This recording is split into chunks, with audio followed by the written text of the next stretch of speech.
Hello friend, good morning. তো কেমন আছো তোমরা সবাই? নিশ্চয়ই খুব ভালো আছো। আমিও আছি তোমাদের ভালোবাসার আশীর্বাদে মোটামুটি।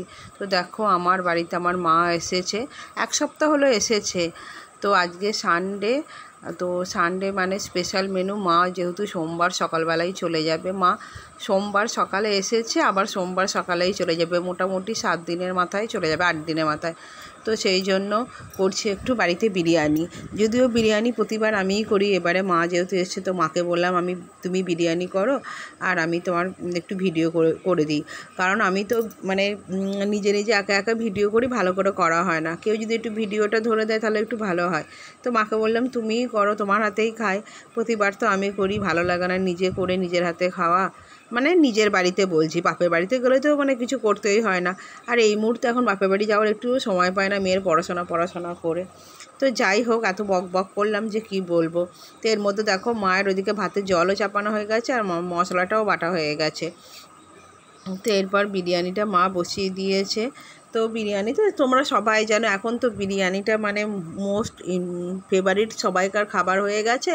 আর প্রতি ঘরে ঘরে মানে মাসে অন্তত 2-3 বার মানে সবাইকার বিরিয়ানি হয়, এটা কোনো নতুন ব্যাপার নয়। তো যাই হোক, আর মাংসের ঝোল ভাত বলা বলি কথা কি, ওই রোববার করে ওই শুধু চিকেনের ঝোল একদম ভালো লাগে না খেতে। তো মনে হয় নিত্য নতুন একটুখানি করে কিছু খায়। আর মটন তো সবসময় খাওয়া যায় না জানো। তো যাই হোক, মা এখানে কড়াইটা চাপিয়ে দিয়েছে। তো কড়াইয়ের মধ্যে সাদা তেল, তেজপাতা, শুকনো লঙ্কা যা যা দিতে হয়, আর তার সঙ্গে একটু সর্ষের তেলও দেওয়া হচ্ছে। তো দিয়ে দিয়েছে। এবার তেলটা গরম হয়ে গেলে পেঁয়াজটা দিয়ে ভেজে নেবে। তো মা অনেকদিন এসছে, আমার তো ভিডিও করা হয়নি সেইভাবে।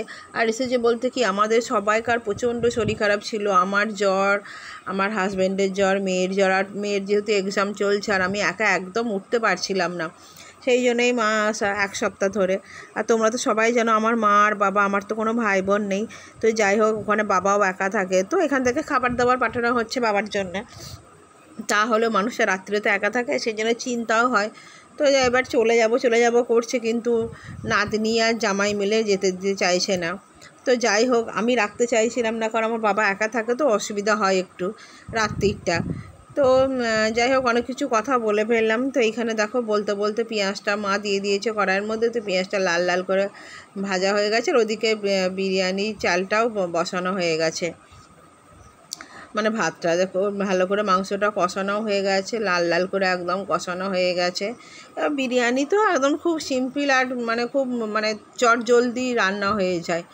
মানে মাংসের ঝোলের থেকেও মানে চটজলদি বিরিয়ানি রান্না করা এমন কোনো ব্যাপার নয়, এটা সবাই জানে আর সবাই করতে পারে। এখন এটা মানে সবাই করতে পারে, এমন কোনো লোক নেই যে করতে পারবে না, তাই না বলো? তো যাই হোক, মাংস কষা হয়ে গেছে, এবার ভাতটাও হয়ে গেছে। এরপর মাকে বললাম যে একটু ভালো তুমি মিশিয়ে টিশিয়ে নাও ঠিকঠাক করে। তো দেখো, এখানে বিরিয়ানিটা মেশানো হয়ে যাচ্ছে, মাংসটা কষিয়ে নেওয়া হয়েছে মশলা টশলা দিয়ে, আর বিরিয়ানির মশলা দিয়েও কষানো হয়ে গেছে। এবার জাস্ট একটুখানি চালটার মধ্যে তোমার ওইখানে কেওড়ার জলটা আছে, কিন্তু দিতে ভুলে গেছি, ফ্রিজের মধ্যে ঢোকানোই আছে। একটু জাস্ট মশলা গুঁড়ো, একটুখানি ওই ভাত, এরকম আর কি। হ্যাঁ, বললাম তো সবাই বিরিয়ানি করতে জানে, এমন কোনো ব্যাপার নয়, বিরিয়ানি করা এখন নর্মাল ব্যাপার। আর ঘিটা, হ্যাঁ ঘিটা আমার তখন ভিডিও করা হয়নি, কারণ মেয়েটা পড়ছিল, একটু পরোটাটা ধরতে হয়েছিল, কারণ ওর তো এক্সাম চলছে। তো ঘিটা মা ওই ভাত মাংসর মধ্যে ওপর থেকে একটু দিয়ে দিয়েছে। সেটা তোমাদের সঙ্গে আর ভিডিওটা শেয়ার করা হয়নি, সব কিছু আর শেয়ার করা হয়নি। তো ঘি না দিলে বিরিয়ানি যাবে না, সেটাই বলছি আর কি। ঘি তো দিতে হবে, ঘিটা মাস্ট আর কি। তো যাই হোক, এখানে দিয়ে দেওয়া হলো, মা সব কিছু মিশিয়ে নিচ্ছে। এরপর একটুখানি আতর মিশিয়ে দেবে, ব্যাস হয়ে যাবে।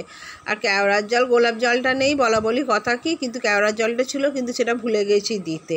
আর আমাদের তো মাসে মনে হয় 2বার করে বিরিয়ানি খাওয়া হয়, তাই আর কি করব, ভালো করে আর কত বিরিয়ানি করবো, এই মোটামুটি নর্মাল একটুখানি করি, যাতে মাংসের ঝোলটাও খেতে হয় না, আর একটু জিনিসটা খেতেও ভালো লাগে।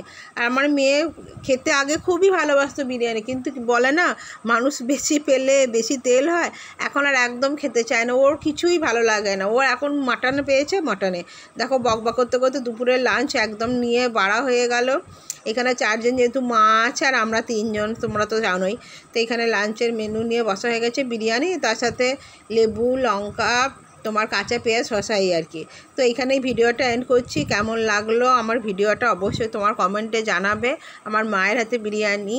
আর তোমাদের যদি ভালো লাগে অবশ্যই চ্যানেলটাকে একটু সাবস্ক্রাইব করে আমার পাশে থাকবে।